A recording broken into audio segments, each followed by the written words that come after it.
रात के ठीक 1 बज रहे थे। तेज बारिश और कड़कड़ाती बिजली में अपनी बालकनी में खड़ी सौम्या खोई खोई कुछ सोच रही थी। अंदर आ जाओ ना। उसके घर के अंदर से आवाज आती है। तब भी सौम्या काले अंधेरे में खड़ी होकर न जाने किसका इंतजार कर रही थी। तभी एक औरत अपने 2 बच्चों के साथ उसके पास वाले घर में एक लाल रंग की कार से उतरती है और बारिश में भागते हुए सामने वाले घर में चली जाती है। हेलो हेलो, कौन? मेरा कुछ सामान तुम्हारे पास है, लौटाओगे नहीं? आपका क्या सामान? कौन है आप? मैं तो इस घर में कुछ शिफ्ट पहले आई हूँ। आपको यहाँ का नंबर कैसे पता चला? मम्मी, हो सकता है जो फैमिली यहाँ पहले रहती हो ये कॉल उनके लिए हो। नहीं नहीं, ऐसा नहीं है। बाहर कड़कड़ाती बिजली और एक अनजान आदमी के फोन कॉल ने प्रीति को डरा दिया था। वो फौरन कॉल रख देती है। चलो बच्चों, कमरे में चलते हैं। मैं तुम्हें सुला देती हूँ। पर इतने अंधेरे में तो कुछ भी नहीं दिखाई दे रहा है। मम्मा, फ्लैशलाइट ऑन करो ना।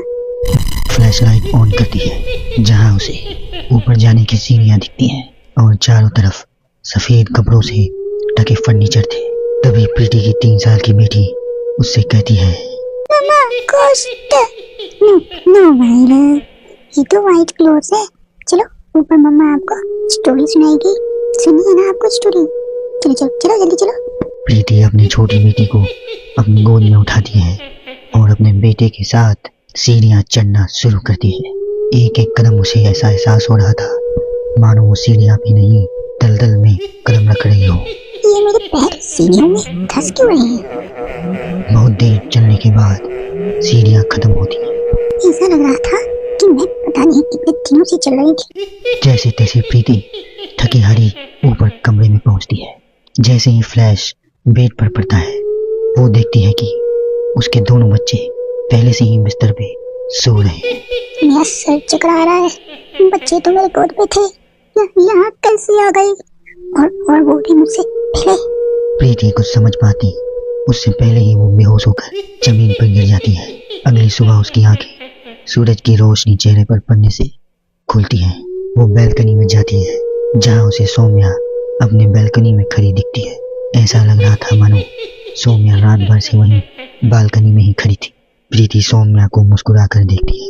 हेलो, मैं यहाँ कल रात में शिफ्ट हुई हूँ। मेरे हस्बैंड का यहाँ ट्रांसफर हुआ है। आसपास कहीं घर ही नहीं मिला, इसलिए 40 किलोमीटर दूर ये घर यहाँ पे लेना पड़ा। आप यहाँ कब से हैं? पता नहीं, साल हो गए हैं, यहाँ कोई आया ही नहीं। पर अब तुम आ गई हो ना, तो थोड़ी राहत सी लगेगी।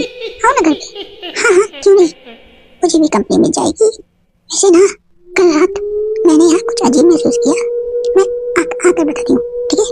प्रीति सौम्या से मिलने उसके घर की ओर जाती। कल रात की घटना उसके दिमाग में ऐसी बैठ गई थी कि वो मनी मन कुछ बड़बड़ा रही थी।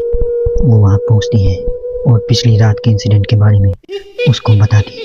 ये तो कुछ भी नहीं है, ऐसे कई सारे इंसिडेंट्स वहाँ हो चुके हैं और रोज कुछ ना कुछ होता ही है। मेरी एक फ्रेंड सुरभि वहाँ रहने आई थी।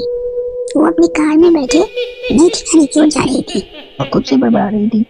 ये सिविल इंजीनियर्स की लाइफ में बड़ी मुश्किल होती है, जंगल झाड़ियों में रहना पड़ता है। कार एक घर के पास रुकती है। लीजिए मैडम, हम आ गए हैं। आपको कुछ जरूरत पड़े तो मुझे कॉल कीजिएगा, मैं यहीं बगल वाले घर में ही हूँ। सुरभि घर के अंदर जाती है। डाइनिंग टेबल पर पहले से ही खाना रखा हुआ था, पानी का गिलास भी, टीवी भी ऑन था। ऐसा लग रहा था कि मानो अभी भी यहाँ कुछ था और है भी। चलो, कंपनी अच्छी है, सब अरेंजमेंट्स मेरे आने के पहले ही कर दिया है। सुरभि खाने की टेबल पर बैठती है, जहाँ 5 लोगों का खाना परोसा हुआ था। ये 5 प्लेट पता नहीं किसके लिए सर्व कर दिया है। हाजी है। सुरभि अपने प्लेट से खाना शुरू करती है और उसी वक्त बाकी 4 प्लेटों से भी खाना गायब होने लगता है।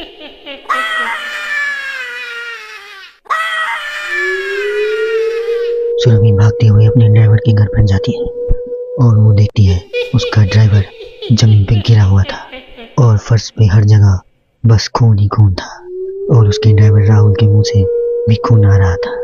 मैम, यहाँ पे आत्माएं रहती है और वो आपको भी नहीं छोड़ेंगी।